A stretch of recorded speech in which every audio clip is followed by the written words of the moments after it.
നമസ്തേ പ്രിയമുള്ള പ്രേക്ഷകരെ, നാം ഇവിടെ ചർച്ച ചെയ്യുന്നു നിങ്ങളുടെ നാളെ എന്ന ജ്യോതിഷ വിഷയം. നിങ്ങളുടെ നാളെയിൽ നാം ചർച്ച ചെയ്യുന്നത് നാളെ 1201 മേടമാസം 2-ാം തീയതി, അതായത് 2026 ഏപ്രിൽ മാസം 15-ാം തീയതി ബുധവാരം, ബുധനാഴ്ച. നാളെ ഇതാ വിഷുവായി നാം ആഘോഷിക്കുകയാണ്. യഥാർത്ഥത്തിൽ വിഷു തലേ ദിവസം കാലത്ത് 9:25 മുതൽ മേടൻ രാശിയിൽ സൂര്യൻ പ്രവേശിച്ചത് മുതൽ ആരംഭിച്ചു കഴിഞ്ഞു.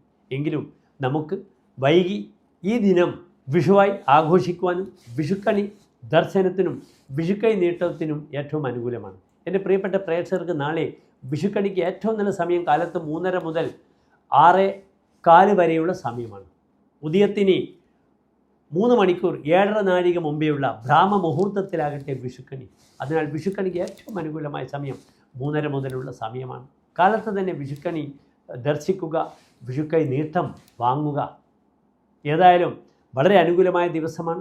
നാളെ വിഷുവിൻ്റെ ഏറ്റവും വലിയ സങ്കല്പം ശ്രീകൃഷ്ണനുമായിട്ടൊക്കെ വലിയ സങ്കല്പങ്ങളൊക്കെ ഉണ്ട്.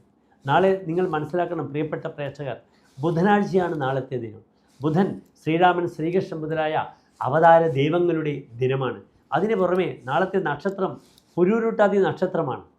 പുണർദം, വിശാഖം, പൂരൂരുട്ടാതി ഈ നക്ഷത്രത്തിൻ്റെ ആധിപത്യമുള്ള ഗ്രഹം സാക്ഷാൽ വ്യാഴമാണ്. വ്യാഴം മഹാവിഷ്ണുവാണ്. അതിനാൽ എല്ലാവിധ നന്മകളും വിഷു ആശംസകളും എൻ്റെ പ്രിയപ്പെട്ട പ്രേക്ഷകർക്ക് നൽകട്ടെ. നാളെ പുരൂരുട്ടാതി നക്ഷത്രം ഒരു ശുഭനക്ഷത്രമാണോ?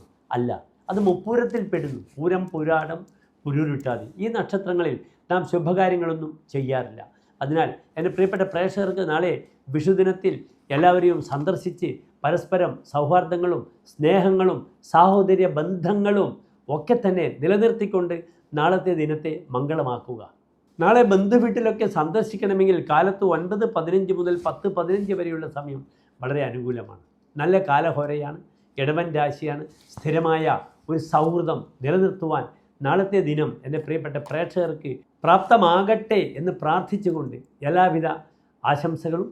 നാളെ ശ്രീകൃഷ്ണ ക്ഷേത്രത്തിൽ തുളസിമാല, പാൽപ്പായസം, വെണ്ണ നിവേദ്യം വഴിപാടുകൾ ചെയ്യുന്നത് വളരെ അനുകൂലമാണ്. വിഷ്ണു സഹസ്രനാമം ക്ഷേത്രങ്ങളിൽ ജപിക്കുക. അപ്രകാരം തന്നെ നന്നായി നാരായണ കവചമോ ആദിത്യ ഹൃദയ മന്ത്രമോ ഒക്കെ ജപിക്കുന്നത് വളരെ അനുകൂലമാണെന്ന് അറിയുക. നന്ദി, നമസ്തേ.